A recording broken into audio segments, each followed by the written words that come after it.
everybody. I'm BJ Flag. And I'm Rich G, and this is episode 339, Six Things I Wish I Had Known on Day One as an Entrepreneur. Oh, Just six? Just six, just Rich? six. I wish I knew about we 20, only have time for six. We can 20 only do it. things. You guys hold us to the fire. 15 minutes. Only six. Well, embarking on an entrepreneurial journey like BJ and I have is like setting sail into uncharted waters. And oh boy, were they rough. Yes. Uh, yeah, the excitement of launching your own business is often accompanied by a mix of hope, anticipation, and a fair dose of anxiety. Oh Right. boy, that With medication. no medication. With no medication. Oh, medication. I started my business in 2006 and 2008 happened. You know, Oh, ouch. so Ouch. I go was right figure. there with you, Rich. So Yeah. there you go. Last week, we discussed the four pillars of small business success, and we really covered big topics that help small businesses grow. Today, we kind of want to go down to more of a micro level where we discuss the aha moments and the mistakes that were done earlier in our careers as entrepreneurs. And we want to take you through the journey. So maybe some of these things don't happen to you. All the thousands of mistakes that BJ and I have made. Yeah. You know, Yes. We're only sharing six. Yeah, BJ, you're absolutely right. Here are six invaluable insights we've kind of grouped together that we wish were part of our toolkit from day one. So, Yes. Yes. I'm going to do number one, the importance of cash flow management. Last week, we talked about this, but we're talking about it a little differently. Cash is king from the day one. It's easy to focus on the big vision, the big shiny object, and underestimate the day to day financial management. I remember when we first started out, we were keeping a journal and writing expenses, but we didn't have a clear view, right? And I quickly learned that cash flow was the lifeline of the business. It's not just making money, it's managing it wisely to cover operations, invest in growth, and ensure sustainability. yeah, it's early in my practice. Cash flow was up and down. It was like, Yeah, got a few clients, great, I'm riding the wave. Lost a few clients, oh boy, what do I do now? And right. it was like up and down. And then I realized that I need to I consist of clients that stick around. And Right. I started focusing on certain clients. I have clients that have been with me for over 10 years now. So Yeah. And also think of, how much money you need to have in the bank in order to do this incredible venture. Rich and I were going back and forth when we were just starting here, talking about, hey, is it 6 months worth? Is it a year's worth? You've got to have reserves for those months where things don't go as smoothly as you thought they would. And you'll thank yourself. The action step I want you to think about today is prioritize setting up a robust tracking and managing cash flow system. We did talk about this last week, so if you want to go back and listen a little bit, but review your financials regularly and always plan for a buffer to cushion unexpected expenses. If you can, I'm telling you, day one, hire the bookkeeper if finances are just Greek to you. yeah, like me. Yeah, yeah. Finances, I hire a bookkeeper to do it. I just can't, Aja, aja. I it's can, another boy, language. It's right. just another language. The most important thing, I'm going to add a little step 1.5, which Okay, is, go. which is know the things that you're good at and know the things that you suck at. So that's one of them. Thank you. I am great at sales and closing. Those are my gifts. Those are my gifts. And why did I not say illustration and design at first? Because I know thyself, Yeah. sales and closing. Um, okay, Number so two. yeah, let's do it. Number two is the value of a strong network. This is huge. Okay. And I tell a lot of people that want to start their own business, if you're not a people person, if you're not a natural salesperson, you're going to need to spend a lot of money to hire salespeople and marketing people to get your message out. So Oh yeah. your network is your net worth. Initially, I underestimated the power of networking. I really did. I didn't think Yeah. I needed to do a lot. But a strong network can open doors to new opportunities, advice, which is huge, partnerships, and resources unavailable through traditional means. When I Oh my first gosh. started my practice, I joined BNI. BNI Hmm. was huge because it introduced me to like 40 people, other small businesses that I could model myself. I could do partnerships. I could get clients. And these people would also sell my product. So that was great. I also did Oh talks, free talks yeah. at libraries. So And some things that along the way that we've heard from our clients is score. It's the senior group that learn their lessons, and you can go over there and gain some knowledge. But I got to tell you, from the beginning of my company, I had the best business coach, Rich G. That's right.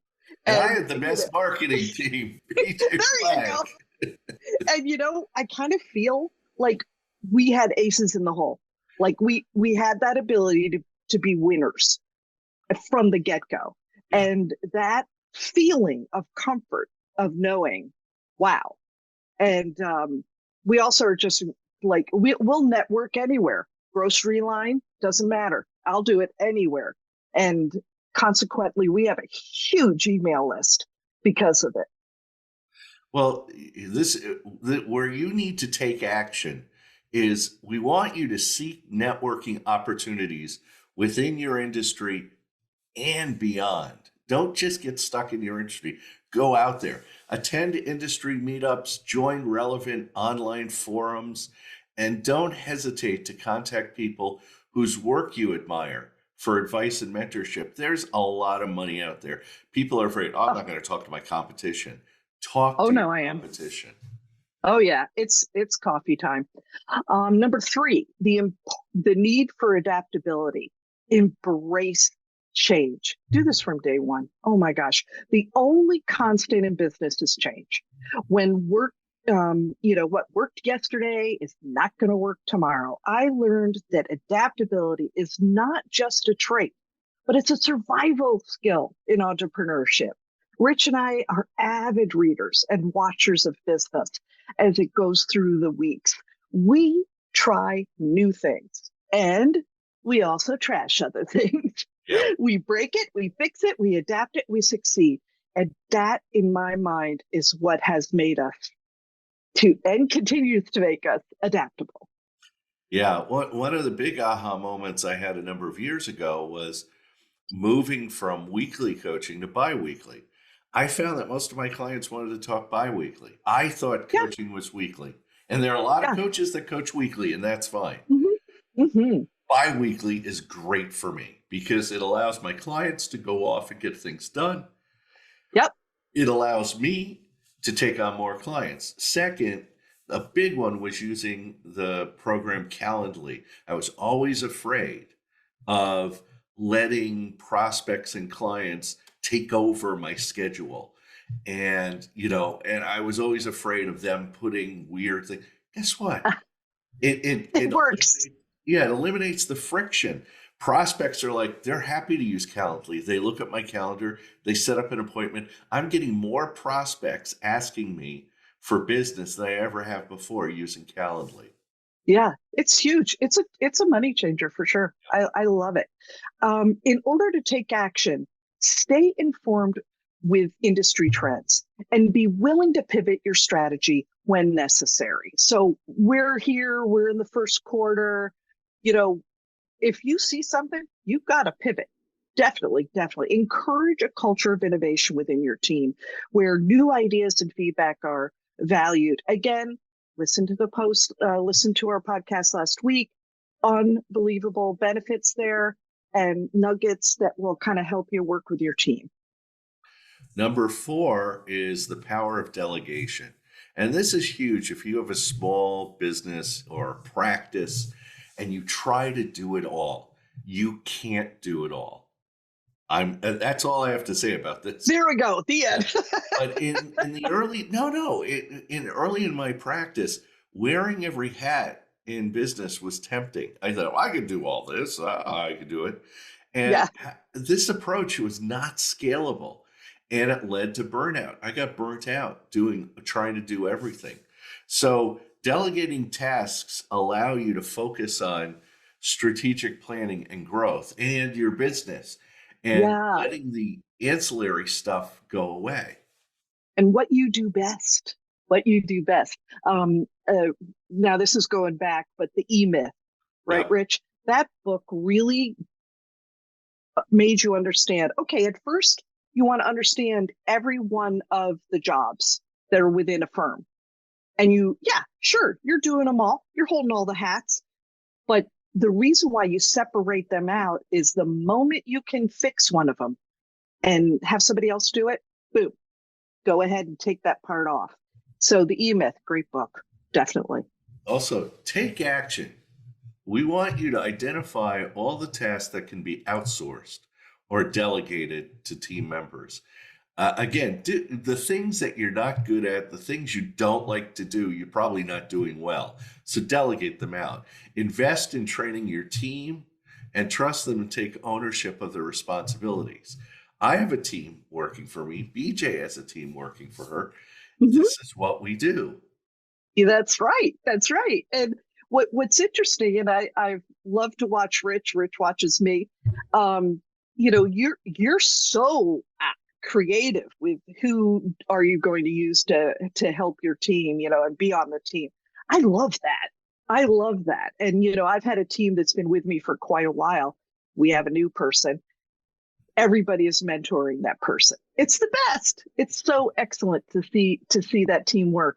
Number 5, the significance of customer feedback and vendor support. I can't tell you. You got to listen to your customers and vendors. Early on, I was focused on my vision and I overlooked the importance of listening to my very own customers. My customers' feedback was gold. Oh my gosh. It provided insights on what's working, what's not, how to improve, what's a new great product. Oh my gosh. They were like so insightful. And vendors, oh man, the vendors are right there for you, and they have to be cultivated and understood. And then you need to know how they can help you, but more importantly, how can you support them? How can you support them and give them, Rich was talking about in 2008, the big financial downturn. Vendors, we all got together very early on and said, what are we going to do? And I said, sales, sales, sales. Absolutely the most sales we could absolutely positively do. And a lot of us worked together and created more of a bigger team in order to get in as much work as we possibly can. And wow, we rode that tide. We rode the tide, and it was excellent for sure. Yeah, I actually started writing articles back in 2009 based on BJ's insistence. And I started doing it, and I was like, oh, this is just a waste of time. And then I found out that through my clients, their feedback, they loved them. They were like, oh, I Yeah, love that. They talk about articles, and I'd forget, what did I write this week? I'd forget things. But I found my clients loved them. And so definitely. and I've been writing now since 2009. I've got 800 plus articles out there, and another Right. one's coming out today. So go figure. And over 300 podcasts that you so incredibly keep Yes. us going on. So, all good. In order to take action, you really need to implement channels of regular collecting of customer feedback. This is through surveys, direct conversations. A lot of people use programs that help with this. Like if you were going to use Copper, or you were going to use Salesforce, you'd be able to store all this information about what a customer said. Also, through social media engagement, people will comment on things, and you need to take those nuggets, use the feedback to iterate and improve your product or your service. Vendor coffees and calls need to be a thing. Just like with the customers, you need to keep in touch with them all the time. When we see something funny, I text it over to my printer. We go back and forth. We talk about, what we're all doing. It's invaluable for sure. Number 6, and the final one, and this is the one that BJ and I fought over to do, and I won. So Yeah. the journey is the reward. Okay. Right. Enjoy the ride. BJ and I have been at this for a long time. Entrepreneurship is a marathon. It's not a sprint. So don't think everything's going to happen all at once. In pursuing success, it's easy to overlook the journey itself.